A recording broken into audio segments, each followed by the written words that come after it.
გიორგი, რამდენიმე წუთის წინ დასრულდა თბილისის ინტერსა და თბილისის უქიმერიონს გუნდებს შორის მატჩი და მეტოქეთა კარი აიღე რამდენჯერმე და თუ შეიძლება რომ უამბოთ ტეტელაევის მეშვეობით მაყურებელს გავიხსენოთ ეს დღევანდელი მატჩი და კიდევ ერთი ბრწყინვალე თამაში ჩაატარა ასე ვთქვათ თბილისის ინტერის მთავარმა გუნდმა და ამის შესახებ თუ შეიძლება რომ ბრძანო. პირველ რიგში მოგესალმებით, ხო, რაც შეეხება თამაშს.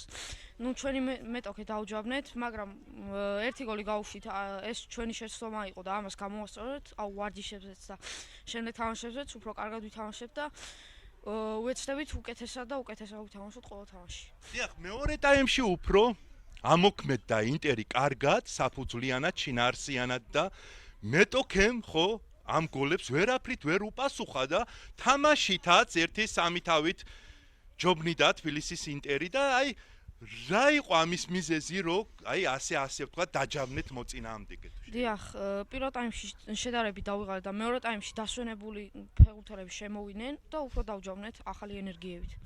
დიახ, მე მინდა რომ დიდი წარმატებები გისურვოთ, კიდე ბევრი გოლები გაგეტანოს მეტოქეთა კარში და გესახელებინოს თბილისის ინტერი და მთლიანად ქართული ფეხბურთი კარგად ბრძანდებოდეთ.